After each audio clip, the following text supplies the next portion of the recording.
It's wonderful to be back here with my favorite gang. Welcome, everyone. I hope you guys enjoyed the previous session, brilliantly managed by Tarun. And Stephanie, I don't know if you're still on the call, but I came in a little late, but I enjoyed your insights. So thank you for that. Quickly, a little bit of housekeeping before I introduce my guest, Mr. Rajesh Shetty. As Menika has put up a little link over there, so there's a link on the chat window. That's the place where you need to go and enter your questions. Okay, so please do that. And what I will do in my capacity as a moderator is that after the 35-40 minute presentation by Rajesh, I will go to that form, and I'll choose the questions that are the most relevant for what I need to do. Okay. So we'll do that, and after that, of course, there's the usual feedback and so on and so forth. So once again, the plan for the coming hour is I will introduce Rajesh. There's a lot to say, but I will try to say it, and then Rajesh will take over and discuss his very fascinating new concept. He won't say it's new. I think it's just it's a very interesting and very humble but refreshing perspective. Thereafterwards, I will then go into the Q&A mode. So let me go ahead and welcome Rajesh. Checking. Rajesh, are you here, sir? My wife tells me I talk a lot. I thought somebody else got the message and muted me also. That was pretty fast. Okay, I hope you heard the plan of action, right? So I'm hoping that you'll be able to make the most of 35 to 40 minutes and give us your insights. My view of every session, and I'm sure Rajesh you might agree, is that because of a limited capacity to absorb and retain material, possibly you will come out with one or two or three very straight points that you hope someone attending this session will take back with him or her. Okay, so let me go ahead and take a minute to introduce Rajesh. Actually, he's a fantastic website. You guys should see it. It's as you can expect, it's called rajeshshetty.com, right, Mr. Shetty? Yes. Yeah, and it's really nice. You should go there. It's rajeshshetty.com, and it's beautifully organized. He talks about himself. What I like is there's an autobiographical element about how the formative years, the first 10 years, what happened, and of course he and I have had a personal discussion which I can't talk about, but then he talks about what happened in his teenage time, and then how he embraced change. He moved around, he was in several countries, and now he's talking about uplift.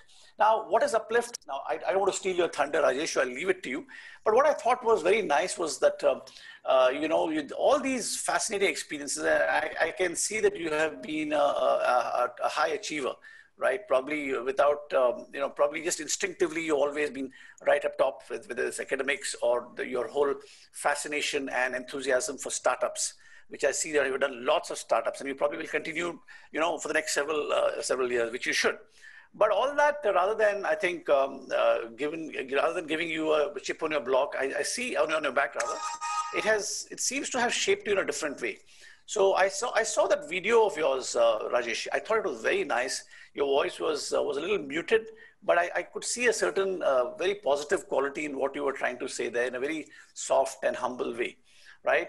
I don't want to talk about Uplift much more, but I see it as a refreshing new philosophy about giving and so much more. So with that introduction, again, Rajesh is of course from our part of the country. He's from Bangalore, near Bangalore, and life has taken him in all kinds of directions. So why don't you start a quick summary, because when you talk to me, I like that story very much, and obviously it has shaped you as it is. So why don't we begin with a very quick summary of your life journey so far, and then let's just dive straight into Uplift. And Menika, you please help me out by being my timekeeper, because I'll be absorbed with whatever Rajesh has to say. Okay? Yeah. Rajesh, all yours, my friend. Very good, Vasudev. Thank you so much. I'm so excited to be here. I know that I may be between you and your sleeping schedule, so either it will put you to sleep or wake you up. Let us see what happens in the end. So I'll give you a quick, very quick background about my life. Right now I do three things. I start companies or help people start companies. I write books, and I teach courses for entrepreneurs on how to bring their ideas to life. None of them were planned. I always say myself as a work in progress. I guarantee work and progress is left to God. So this is how it began. I used to read a lot. When by the time I was 9, I read about 700 books. And if you ask my mom, she will say that most of them were useless books because I was so fascinated by mystery, thrillers, adventures, and all of them. And I used to play a game that I know so I read so many books, I should be able to predict how the ending will be. Most of the time I would be wrong, and that would frustrate the hell out of me. So how can this be wrong? I've read 700 books. Come on, give me a break. And then I would get surprised again and again. And I said, when I was 10, I said, you know what? I'll write my own book. If I write my own book, I will make the characters do whatever I want. So there is no question of failing ever. So it took me 8 months and 200 pages. I finished my first novel, and then actually the madness began. I thought, how many people will write books? People will be waiting for them to publish it. So I'll just call a publisher. I didn't come from a well-off family, so I used to collect pocket money and go to a grocery store nearby and make calls to publishers, pitching. At that time, I didn't know I was pitching things, but very soon I realized that I was getting rejected faster than I was pitching, right? So after 160 rejections, I got a break, and I was published as the first. My first book was published by a well-known publisher. 6 books were published before I was 17. And then my mom, being an Indian mom, she got worried that I'll become a writer, which means that she would be a failure. So that cannot happen. She gave me 3 choices: engineer, doctor, or a loser. She said, please choose wisely, don't break my heart. So I became an engineer, and that is who I am. For my mom, she is happy that her checklist item is fulfilled. One of her sons is an engineer. I did very well, and life took me different places. I lived in Singapore, Malaysia, Hong Kong, France, Belgium. In 1997, I moved to United States. Since 2000, I have started about a dozen companies. I got back to writing in 2005, and totally I've written 16 books. And engineering, I did it because of my mom, because I love my mom. But I had to do something on my own, so I got interested in philosophy. I studied linguistic philosophy for 7.5 years. So you can call me, I'm engineering philosophy, or I'm philosophically engineering stuff, whatever it is. One thing I know, if I can't convince, I can confuse people. In this time, I'll try to convince people of something. Is that a good background, Vasudev?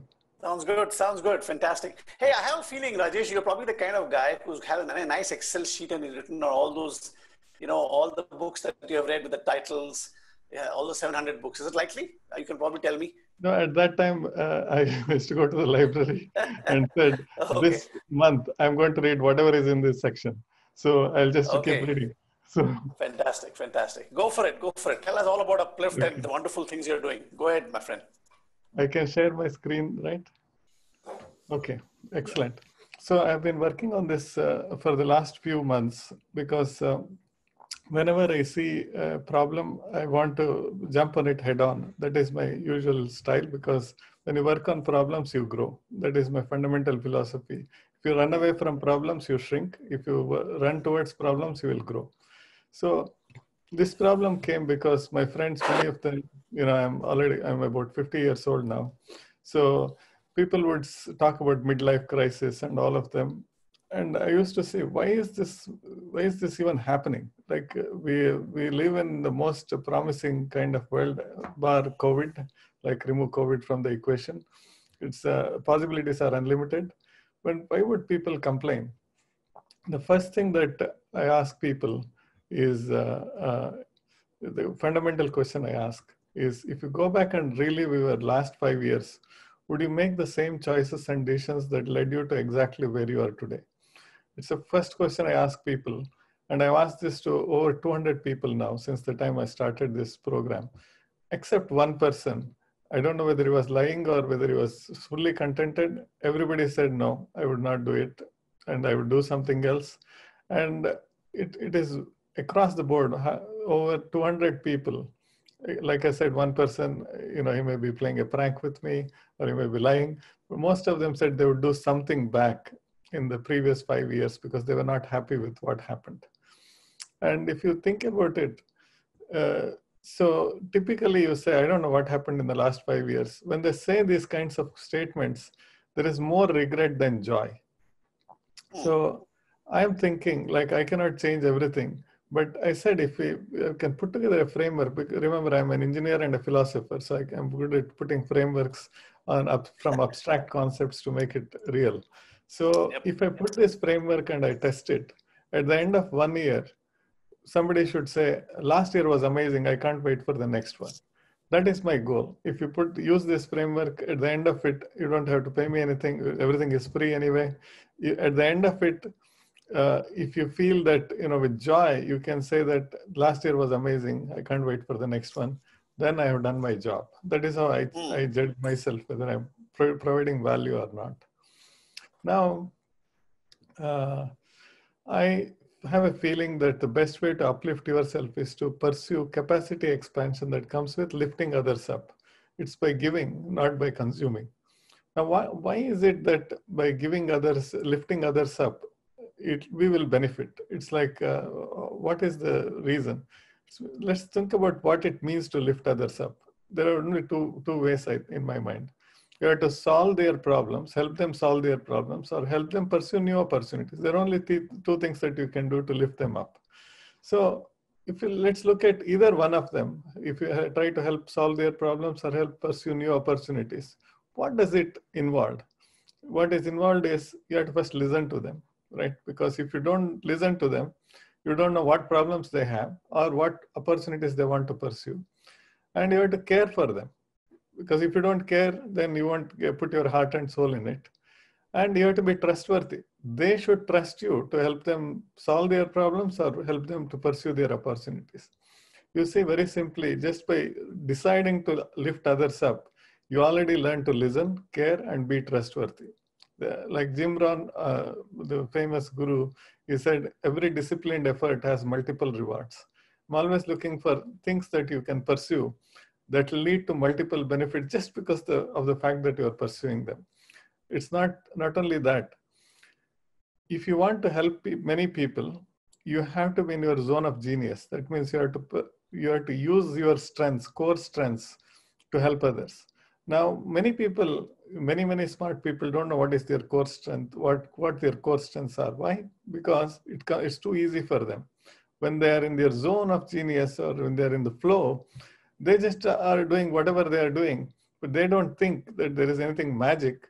So they almost the strengths become invisible to them.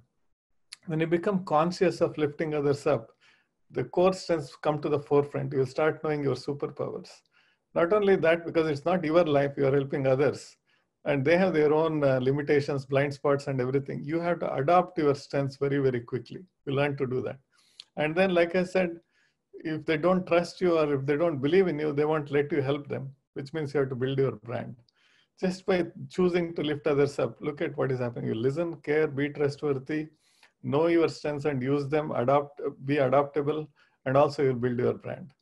This is the kind of thing I always look for. What projects can you pursue that just by the fact of pursuing them, you start growing? Forget about the prize at the end of the destination. Right during the journey, how can you keep growing? Now, value exchange, I talk about value exchange because this is part of life. You're always giving value and receiving value. In a core, you give and take. Sometimes it's simple. You go to a grocery store, you want to buy a toothpaste or something, you give some value, which is in the form of money. They give you a toothpaste pack. And then that's easy to remember. The problem comes when some things are not easy to assess. But here is something more.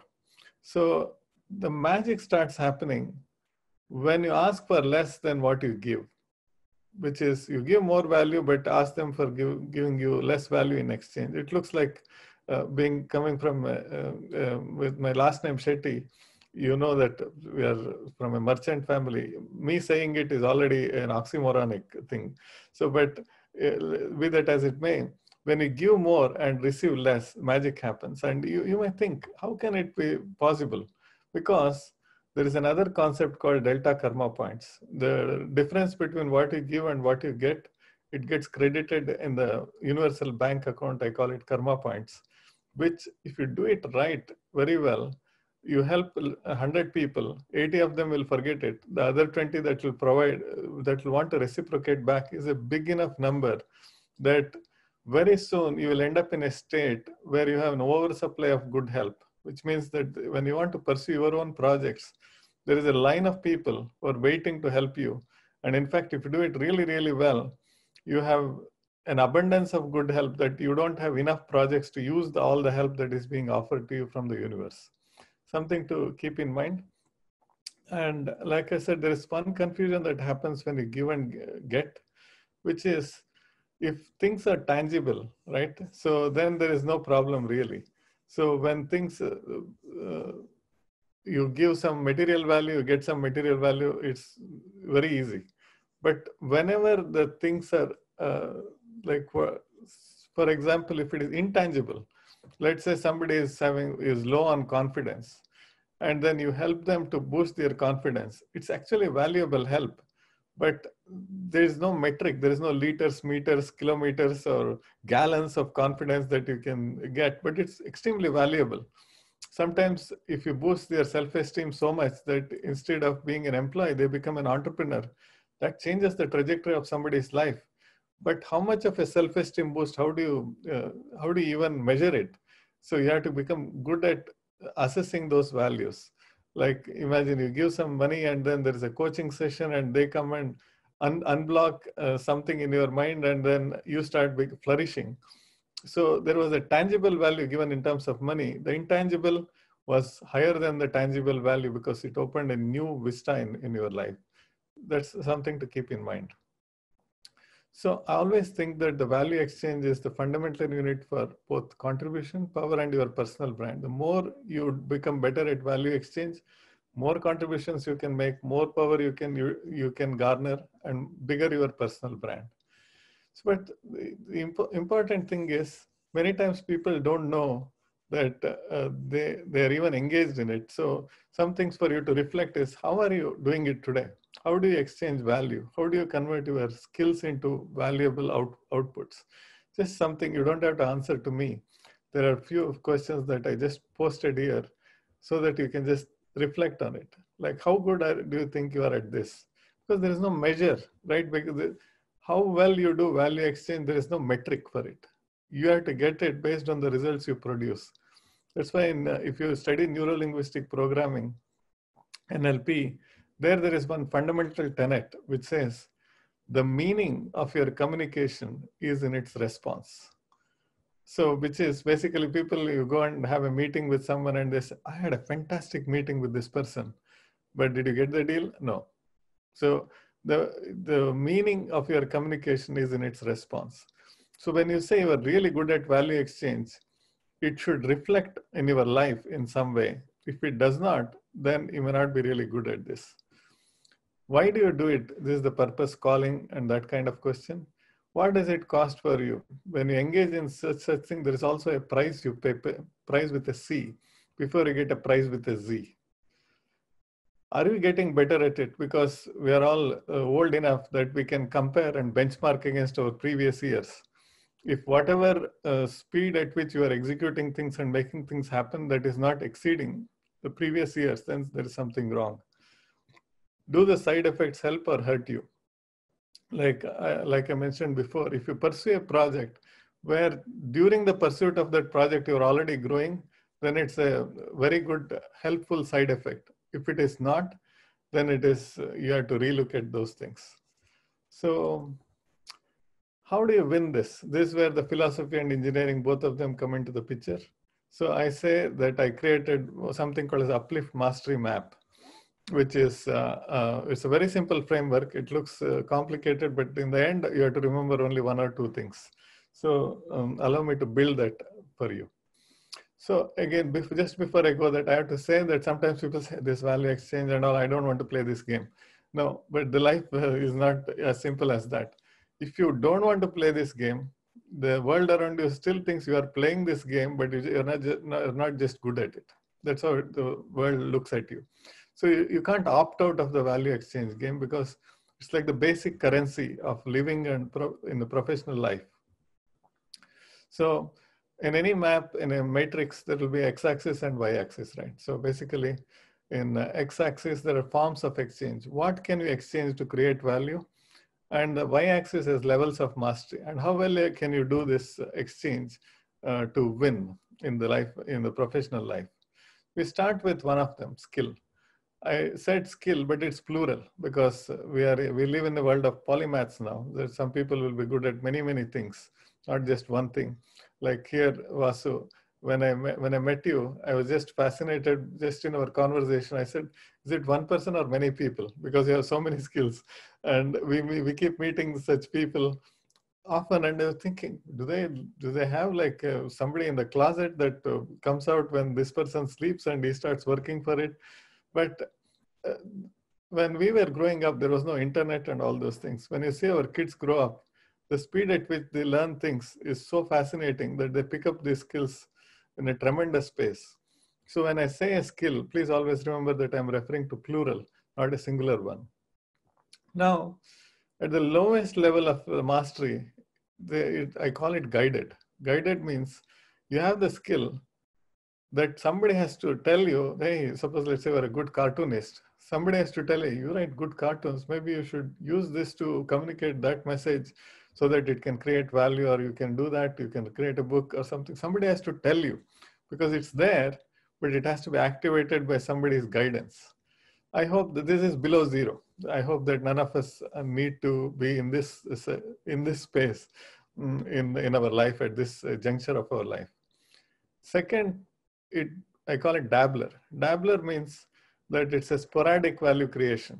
You are good at some skill, but depending on when all the planets are aligned, or if it is a lunar eclipse or solar eclipse, then something will produce.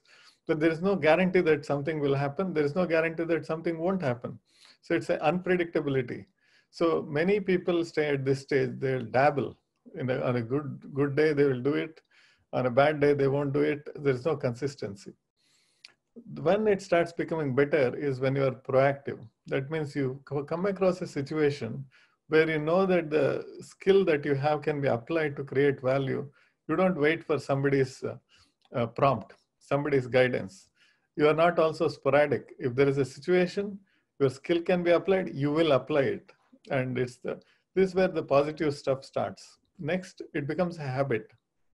That means even if you don't have a situation, then you will try to manufacture one so that you can apply your skill, but you will do it on a consistent basis, on a regular basis, every day, every week, like that. So people say, and I use, sometimes people say, if you have a hammer, everything looks like a nail. And they say it as if it's a problem. But you can also reframe it and say, if suppose you have a hammer, that is your skill, then your job is to become better at finding the nail skill. That means in every problem, in every person's situation, there is a nail problem. And if you can identify it, you having the hammer becomes a competitive advantage for you. Whatever be the case, when you consistently do things, you are at a higher level than being proactive. From then on, it becomes even more better. It becomes fun for you. Like, so you will add value, converting your value to skill, so convert your skill to value just for the fun of it. You are not thinking, because you are so good at it, you are never worried about whether I will do it or not, because you know you will definitely do it. Now it has become super fun. The next level is even better. It becomes a game. You have mastered it so well that you are keeping your own scorecards. So basically, you are not thinking whether you will succeed or not. You are thinking, what new records can I break that I only set for myself? So it becomes a game that only you are playing against yourself to keep getting better. The last one, I call it magic. In this case, you just be yourself and you are creating value using your skills. But for you, it's like a walk in the park, a piece of cake. But other people think there is magic happening. If they ask you, how are you doing it? You said, doing what? You are just so surprised that there is some value getting created. So this is the levels of mastery, guided to magic. And this is for the skill. And there could be for other things also. I won't go into this much detail. I'll just pick one or two things like experience. Whenever you are learning something, you are gaining experience. That if you go meta on it, as you are learning, how you are learning it, that also can be converted into value. Like how I became an entrepreneur, how I became a product manager. the way you got there, the experience, the journey itself can be created into value by blogging about it or creating a video series or something like that, but you have to be conscious of it. And even here it's plural. Skill and experience are plural. Next is resource. When I say resource, again, it's plural. Resource can be starting with very simple to explain the tangible resources like a piece of land to intangibles like an IP or a framework or anything. Those can be used to create value in other people's lives. Then is vision. This is vision, and next one is singular. Vision is like, can you help someone plot their next journey better than they can plot themselves? Because you are good at seeing the world. You know what is happening. Suppose COVID has happened. Pre-COVID and post-COVID are very different. But if you have thought very deeply about COVID and see how the world will evolve, can you apply that to a particular instance in a particular person's life and tell them, I know how things are going to evolve in this world because after post-COVID, but in your particular life, for your particular situation, maybe you should capitalize on this. Not think of it as a problem, but you think of it as a new set of possibilities. Next is called insight, which is seeing what everybody else is seeing, but noticing something that most people won't notice. That's an insight for me. This is part of my one of my books that I've written called Outsee. So Outsee, the concept is, if you want to be outstanding, you have to out-execute other people. If you want to out-execute, you have to outthink. But how do you outthink? The fundamental framework that you need to outthink is you have to outsee. You have to see what others are not seeing. That's when you get a competitive advantage. If you use the skill and sharpen your skill, you become a merchant of possibilities because you are seeing things that others don't. Then you are like a Pied Piper of possibilities. You are bringing possibilities like left, right, and center. Next one is connection. It's plural, which means we all are connected to many, many people. But are you consciously thinking about what one connection brings to the world that can be given to another connection, and in return, they get something back. So it's a mutual win connection. And can you make that meeting happen without having to get a broker fee kind of thing? You should not do it because, I connected these two people, so I'll get some cut in the something from that they're doing, but you should do it because it is the right thing to do. That's how you can create value in both people's life. This one is easy to miss. It's called empowerment. Sometimes as you grow older, you forget that you are in positions of power because of who you are. Let's say you belong to an association, even as simple as your alumni association.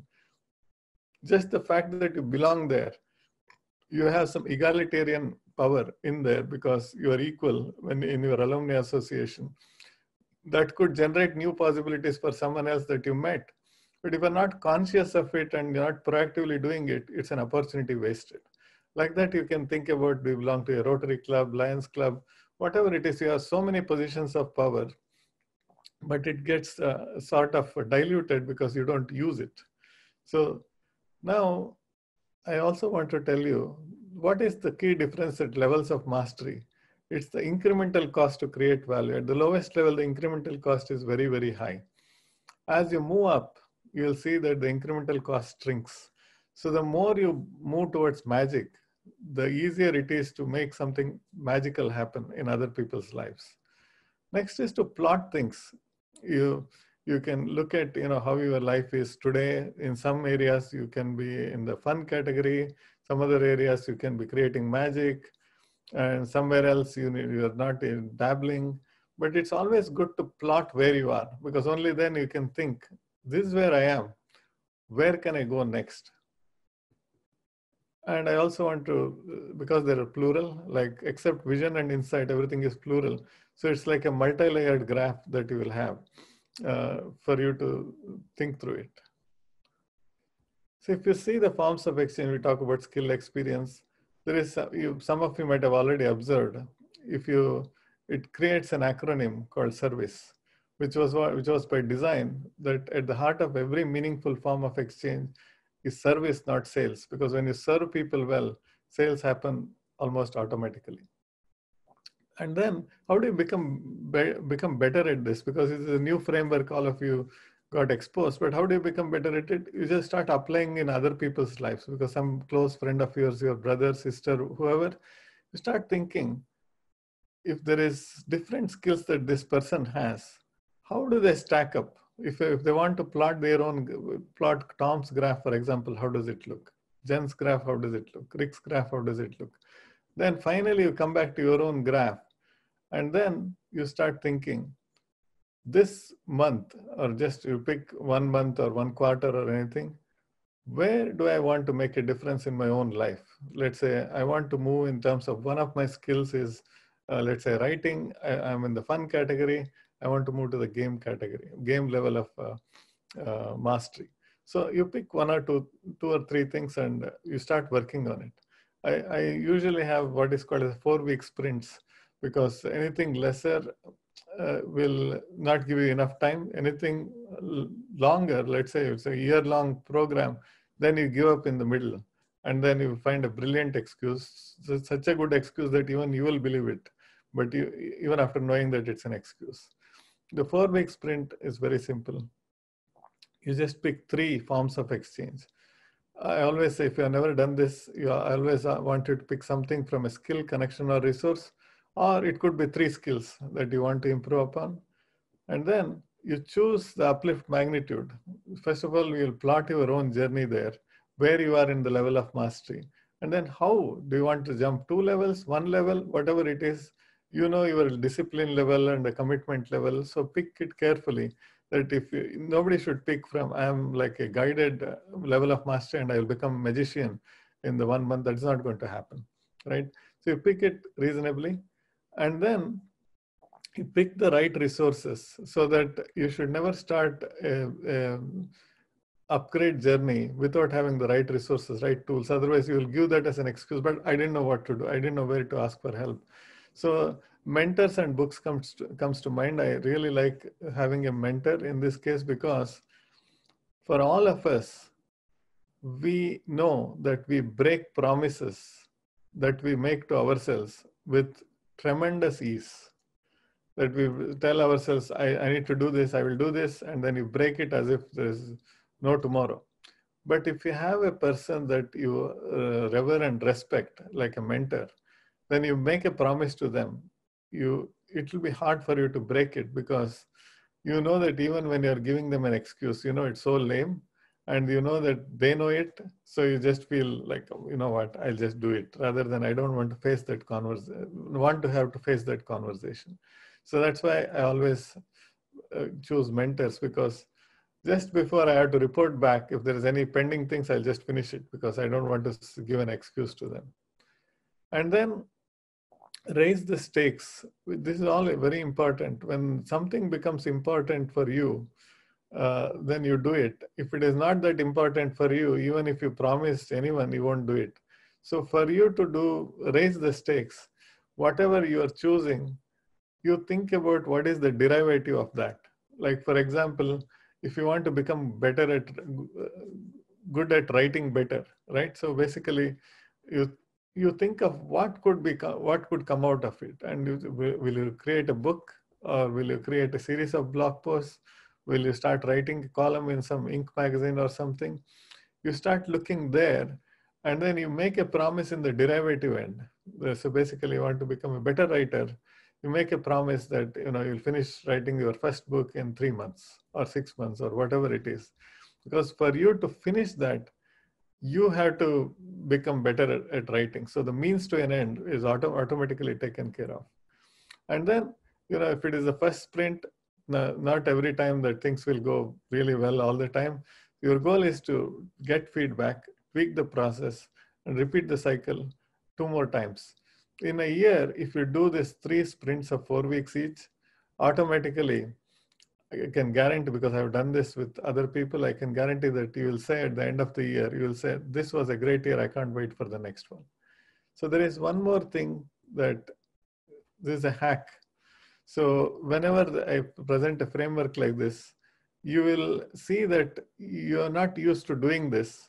So So generally, you remember this quote from someone who I don't know who said it. They say easier said than done. So whenever you listen to this, if it becomes universal, I always ask people when somebody says, yeah, "Oh yeah, it's Raj. It's easier said than done." I said, "Hey, John, do you know who said it first time? Is it God?" They said, "No, no, no, it's not God. Oh, it's some other human being, right?" He said, "Yeah, it's some other human being." How do you know that he was being truthful there? And then I end up in a conversation, philosophical conversation, that it has to appear as truth to someone first. And they said it. And this is convenient excuse. It gives a convenient excuse for you to skip hard work. Because if you say easier said than done, it's over. Nothing else to do, right? Because you can, this can be a universal excuse for anything to not doing anything, right? So suppose I give you another framework. You just go from easier said than done, and you start saying easier done than said. It is as ridiculous as the first one anyway, because it's just jumbled up words from each other. But once you start feeding your brain and saying easier done than said, what you are telling again and again and again to the system is execution is fun. High concept thinking is not that fun. Execution is where all the magic happens. Like you can have the best of the best ideas in your life and your profession. Unless you execute it, nobody has ever got a Nobel Prize for having what they could do. It's always what they have done. There is nobody who said, man, we should give him a Magsaysay award because he might want to do this. He might do it. He might, something can be done in the future. It's always for the past. And if you go with a mindset of easier said than done, you know that you have an excuse up your sleeve. Anytime you want, you can dish it out and say, wow, this is easier said than done, right? But this is the road less traveled. When you say easier done than said, magic happens. So Vasudev, so far so good. I want to use a framework that I have, which is anything that anybody teaches is always at the level of a concept, right, Vasudev? It's never going to be, unless you put in somebody's context, the magic does not happen. Like I can tell you the best thing from some of scriptures or anybody else's scriptures, but it's still at a concept. But only if it gets applied in somebody's context, only magic happens. So we can do this 5-minute exercise, all of you, we can do it all from your homes and everything. But right now, when it's super fresh in our memory, shall we apply it in everybody's context? Because I shared a lot of things, but we don't know who resonated with what. We have no idea. But let's say there are 50, 60 of us. Everybody gets to know what resonated with whom and how they are planning to apply it in their life. It will be super helpful for everyone else. Like I always look for leverage. Like, can everybody take a small incremental cost so that everybody collectively benefits really, really big? Does that make sense? Please do it. But remember, it's in the context of a 4-week thing, or am I getting it wrong? I mean, it has to be substantial enough. Sorry? It is right in this, whatever no, I got that. It has to be implemented over a period of 4 weeks is what I'm saying. I think that's what I understood. Correct. Go ahead. Yeah, so take us through, please. Take us through. It is very simple. If you all go to this site called yourtakeaways.com/claim, and then you just enter this passcode, it'll ask you 3 questions. What was the biggest takeaway from this? What will you do? How will you use it? And how will you hold yourself accountable? And if all of you answer honestly, magic happens, because everybody else will boost everybody else's like the level of commitment. And all you have to do is you can do a social login, and I'll just keep this here because it's easy to do, and it'll take 3 minutes. And what's in it for you? What's in it for everyone? Many times people ask me, I want the copy of the slides. As soon as you hit submit, the copy of the slides will be sent to your email. Okay. So those words, the takeaway that you just said, I'm going to discuss that with you in just a minute. But I'm just going to this thing like everybody else. Guys, I urge you all that participants to please take up Rajesh's very generous offer. Let's do that. 5TLP5U. Okay. My teacher, philosophy teacher, told me, Vasudev, that Yes. lot of times we read books and attend to lectures and we feel good, but we don't do anything about it. And he says it's intellectual entertainment if you don't do anything about it.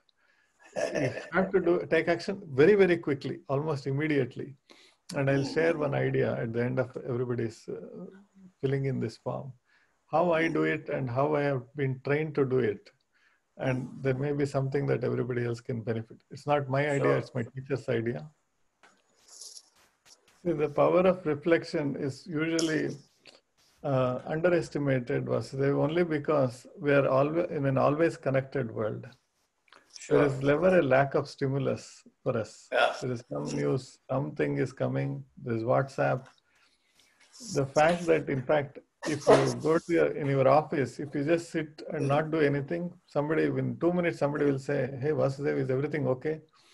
You cannot think, you have to be doing something. Okay, guys, I went ahead and filled it up and I submitted it, and I'm sure the email will be arriving in my mailbox. Yeah, I saw that there are already 4 people submitted: Srinivasan, Kapil, Vasudev, Satya. So if you, there are 7 people who have submitted. I'll show you very soon. I'll just display that page here. Just by reading what everybody else is saying, you will benefit equally or more than what when you attended this lecture. So, in fact, is it okay, guys? Shall we move on now? In the interest of time, Satish, Rajesh, yes. we keep. This has been fascinating. So let's go on. Let's go on then. All right. So, Rajesh, have you reached the end of your presentation? Is there something more that you'd like to share with us? This is the end of it, and then now I'm ready. Okay, fantastic, Rajesh. So first of all, thanks a lot. Very interesting stuff. I'm going to first of all encourage people to go ahead and ask any questions that you'd like to ask. I was looking at the sheet, but maybe there's a technical problem. I'm not being able to see any questions yet. Okay, so why don't if somebody would like to go ahead and take the initiative of sharing their thoughts, that would be fantastic. Any questions? So many things in the chat. So I see over here a lady called Sumana. Sumana is asking, why is insight a singular? I'm not too sure I understand the question, but perhaps you understand it, Rajesh. So why don't you take Insight, see, Sumana, it's very simple. The skill is the ability to find insights. Insights is plural for sure. You'll find more insight. But your mind and the mind has to be trained to get insights. That is the skill. That is singular skill, which is at any situation you can see things that others don't. While you are looking at the same thing that everybody else is looking, you will have the ability to find an insight. Yeah. Very good. Thanks a lot, Rajesh. I'm sure, Sumana, you found that insightful. Okay. In fact, Sumana, if you want me to send you the book Outsee, it's not published, but I'm happy to share it with anybody that wants.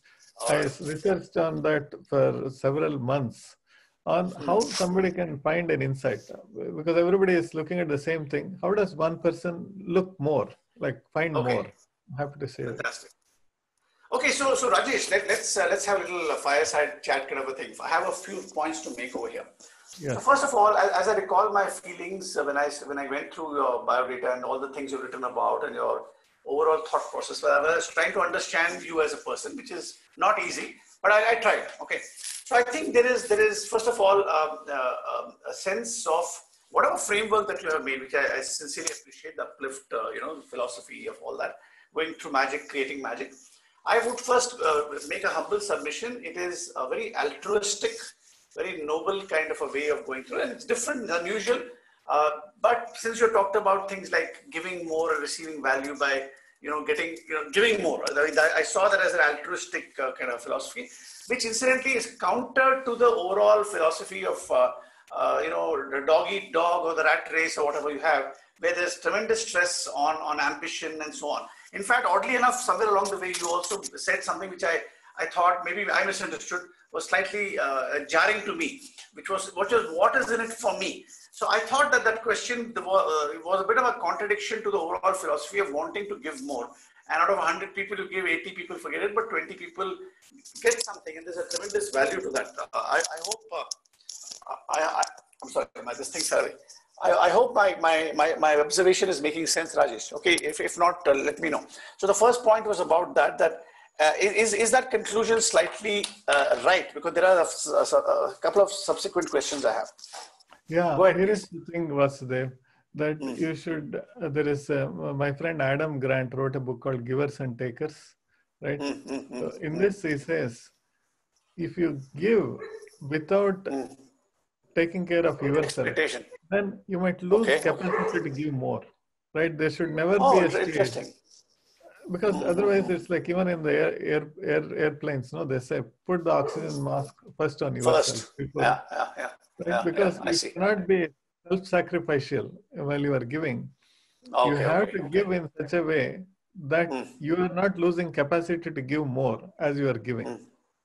Right? So yeah, go ahead. Okay, I got you. I think this is a very good clarification you have given. So that helps me to sharpen my mind. But I will say something. Your talk is actually very timely, Rajesh. I'll tell you the reason why.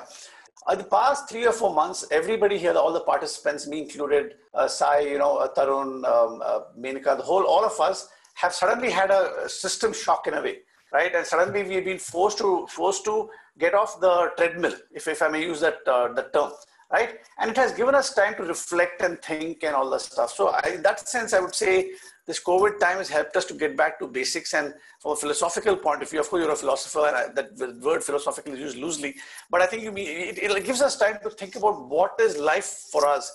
And again, in the capacity of this whole leadership festival, right? So are we trying to, augment our definition of leadership by asking people to think about the uplift and see that, altruism, of course, as you said, with some consideration that what am I getting out of it, is probably a very, very good thing at a time when we're all under common stress and so on.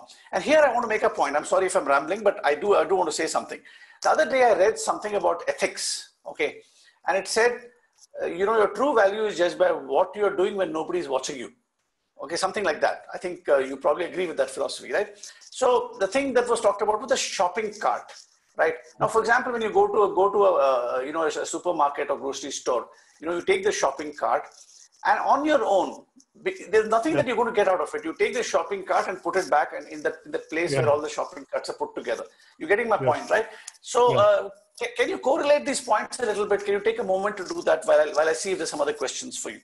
Yeah. In fact, it's like this. I have another framework called No Insight Left Behind. They say no child left behind, no insight left behind. So no insight left behind is very important to remember that as soon as you get an idea, right? Any idea, they read your book and they get an idea how to make your organizations better. Suddenly they got some idea.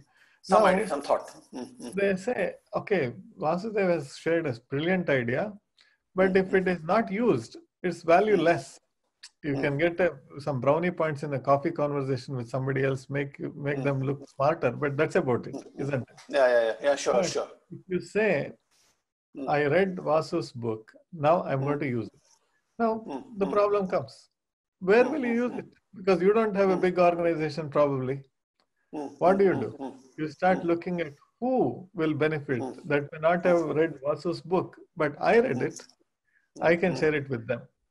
So in the process, they amplify Vasu's work and they learn how to take an idea and extract value out of it, even if it is not their project.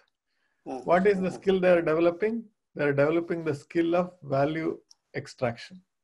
I see. Okay. You will never go out of style once you learn how to extract value from anything, an idea, resource, connection, anything. Because what is the world looking for? They pay for value creation and value extraction.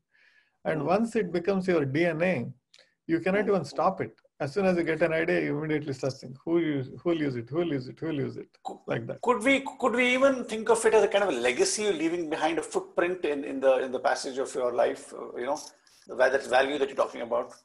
You have given your generation. Huh? You agree? 100%. Yeah, Okay. 100%, because we leave the footprint of the value that we created. Nothing else, Mm, no? mm, Because we mm, are gone anyway. In the mm, long mm. enough timeline, all of us are dead and gone anyway. But That's what shocking. value we create, right? So, Okay, so actually, this is fantastic because I see a couple more questions that have come up, and I'll go ahead and rather than think about, you and I can philosophize and argue and have a nice discussion soon. Okay, we'll do that. I promise. That's a promise I'm making to you. Okay, so that's in yes, public, so we'll make sure we do that. So yes. there's a question here from Mr. Pranav Bhatt. He was very happy about the session, and he says that if not a mentor, okay, Mm. how else does one keep promises made to oneself? Which I think is a very nice question. Okay, and I have an additional add-on to this question, but let's go ahead and first answer his question in a few short words. If not a mentor, how does one keep promises made to oneself? Please go ahead. Yeah, there are many ways, Pranav. But first of all, it's a very good question, because all of us struggle with this. We make a promise to ourselves, we forget it, right? So I'll tell you how this happened with, in this case, it's a mentor, but you can replace the mentor with somebody else. Like one of my mentors, his name is Ofer Breyer. I'll type his name so you can look him up. He's a phenomenal person. He lives in Israel. He knows that I write books very easily. And he asked me, hey, during this Christmas holiday season, are you doing anything? I said, no, we're not going anywhere. He said, why don't you write a book about how to write a book fast? Because other people struggle with it. I said, okay, I will do it. And then he said, how long does it take to write it? Because you don't need to research, because it's your own process, right, Raj? So how long does it take? I said, we'll take 120 hours. 120, we don't have that time. We only have 10 days. So it has to be less than that, because it's only. Then I said, how about 60 hours? Half of it. Like it's 1.5 weeks. We said, okay, let's settle on 40. How about that? This is what is happening in a mentoring conversation. Let's settle on 40. Then I thought, Ofer is being ridiculous, unreasonable. How will he know if it took me 60 hours or 80 hours? I'll say 40. Okay, done. Done. Over 40. We make this. He said, very good. Now, what happens is that when you finish writing the book and you said, I finished it in 40, well, what if somebody don't believe it? I said, what are you having in mind? He said, I want you to record every single minute you touch the keyboard. I want you to record it on video. And your goal is to send it to me every single day. Now I am stuck. Look what happened from the promise I was making. And here is what happened. I wrote a book called Writing Zero in 11 hours, 19 minutes, 30,000 words, because of the nudge from a mentor and the framework that he created. You see the power of the mentoring. So if you don't have a mentor and you don't want to work with a mentor, you can also make a public promise. What did Vasu do just now? He openly said, Raj, we are going to have a conversation. I'm saying it in public. Why? Because now we both are committed in a way that we would not have committed if it was an email exchange. Perhaps, yes, exactly. Right? So now we say, what do we do? Well, we can't give an excuse. So right? now watch out. Okay, good. So again, in the interest of, very, very nice. Thanks. I'm sorry, I didn't mean to interrupt you, Rajesh. Very well said. I need to go and take some more questions because we're also running short of time. Please don't mind.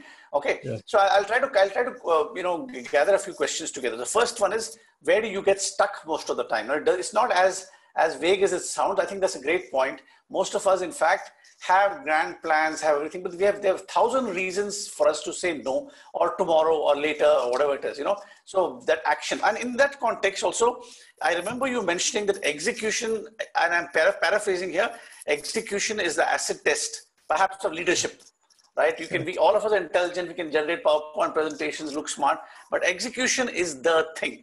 So, and therefore, to be executing and get unstuck is something to think about. So take a quick answer to that, because I have 2 or 3 questions more. So in the interest of time, please compress your answer. Yeah, go ahead. The good news is, I put a link there called my upcoming book in the next 3 weeks is called Smart But Stuck. I studied this problem of why smart people get stuck for 7.5 years. Wow. And it'll be there, and I'll send you the link and the sneak preview. There's a lot of stuff in the open, so you can read it. There are Okay. 7 kinds of people getting stuck. The first, only one kind is good. It is stuck Ah, when you're pursuing a big project and you are getting stuck on the way because your skills are not matching to the what is needed for the project. ah. Any other kind of getting stuck is bad. Stuck in the weeds, stuck at the door. I can send you lots and lots of things. Okay, okay, okay. Interesting, interesting. So the other thing, how do you measure the level of mastery for different skills? And adjacent to that, this question is from Anish Nayak and Miss Himla Shetty. She's also asking a question about the challenge will be okay, there could be different levels here, personal as well as professional. I think she's trying to ask if this framework can be used across both. So first of all, mastery. How do you measure? Is it measurable? Perhaps there's a problem with us. Our whole management ethos keeps saying Yes. measurability, accountability, dashboard. So maybe that's entered our lexicon. I don't know, Rajesh. What do you think? Okay, but still, it's a fair question. I'm just pointing this out. Go ahead. Yes, it is definitely measurable because Hmm, there is, when you are very young, it is difficult to measure because there is no reference point for it. hmm, Like if you hmm, are hmm, just in the hmm, first year of your work, there is hmm, nothing that is set that will say, okay, compared to last year, what did I do hmm, this year? The moment you hmm, are in your second year of work, you already know. Last time to hmm, create a requirements document, it took me 10 days. hmm, I did it in hmm, 7 days. I'm hmm, always looking at the universe's feedback for your actions. hmm, But hmm, there has hmm, to be a reference point because otherwise it's become very difficult hmm, because there's hmm, no real metric. So as soon hmm, as you have a metric, let's say you write one book, how do you measure that you are becoming better? You look at the next book. How long did it take and how much was the impact? So once you have one frame of reference, it is easy to measure. And the hmm, hmm, Hemla's question was personal, professional, except within the family, you can apply it anywhere else. Because why it's difficult to apply it in family is because the emotions run very high in the family. You cannot start talking about value exchange and the wife will kick you out anyway. So except there, you can apply it anywhere else. Okay, one final question from Aditi. She says, how to tune ourselves and how much we need to exceed and where to pause. Perhaps you mentioned along the way that pausing from time to time is important. Maybe I didn't catch that, but that's probably what she's implying. So how do we tune ourselves? How much we need to exceed? So is this being self-critical and saying that what I perceive as my limit is actually self-contained, is the lowest common denominator? I can do more. Perhaps that's the implication. I don't know. What do you think? Yeah. Aditi, it's a very good question. Where to draw the limit, right? So basically, we all know that we can do a lot more than what we are doing right now. That is for sure. It will take a long time to reach our limits because of how we think. When we say, I want to get things done, we always think, I have to get it done. Isn't I, me. That means I have only 24 hours. I need to spend some time with my family. I need children, husband, brother, sister, mom, dad. All this. But I have only one person. Once we change that frame to, if I have done enough good for enough people, there's a reservoir of reciprocation waiting for me that's untapped, then your resources become unlimited. Why some people get a lot done is because they start movements. They're not thinking, I will do it. They will say, this movement will make this happen. Once you start thinking the movement thinking, amazing things will happen. Fantastic. Thank you so much. So I think we are coming to a precise end of this. So any last words? Because I know you're a philosopher as well. If any, but I want you to move from philosophy to execution. So any one piece of a quick suggestion that we can start implementing, something we need to do. I'll tell you one of my favorite books. I'll read out a quote from there. Is the book is Okay. called Fierce Conversations from Susan Okay. Scott. All right. So Susan is a dear friend, and the Okay. book is unbelievably fantastic. And the entire Okay. book can be summarized into very quickly one sentence. I'll share that sentence. And if you forget everything about my speech, if you remember only what Susan's speech, that's really, really good. And the Okay. sentence goes like this. Okay. Given that, while there is no guarantee that any single conversation can change the trajectory of your life, career, business, or a relationship, any single conversation can. What is the conversation that has your name on it? Once you Interesting, isn't it? deeply understand it, you will never have a conversation where you are not fully present. Never. because you never know. This conversation may be the one that can change the trajectory of your life, career, business, or a relationship. Okay. On that note, I'm going to catch you for this, Rajesh. I think let's invite everyone to connect with you on LinkedIn and change their lives. Yes. What do you say? Okay. So guys, please reach out to our wonderful, charming guest, Mr. Shetty. Go ahead and send him, LinkedIn requests, because I'm sure there's a lot we can gain from him. And honestly, I think this is actually quite transformational. As I mentioned, the times are such that we really need to sit back a little bit and think through, philosophize. Nothing wrong with philosophize, and rethink about how we are working on the rat race. Your talk has been very nice. I like the utility for the uplift framework, the different things you have to say. Guys, please go ahead and visit his website as well. And Rajesh, as a small token of appreciation, here is a nice certificate of appreciation for you. I don't know if you can see it. Okay. Yes. It's something on behalf of IPL. We're extremely grateful that you could share this fascinating stuff. My view, Rajesh, is your talk is a success and I think this is true, it raises more questions than it answers, which is the point. To be able to think a little bit more, consider issues, and I think I'm sure you would also invite people to even challenge your framework. That itself is a very good thing. But I think the insights were tremendous for your liberal, expansive view of how things could be better, how we can improve as individuals and be altruistic and give rather than receive, because in fact, ultimately it's useful for us to do so. So with that, I'd like to come to the conclusion of this fantastic talk. Thanks everyone for attending. It's very, very nice of you to take the time to attend.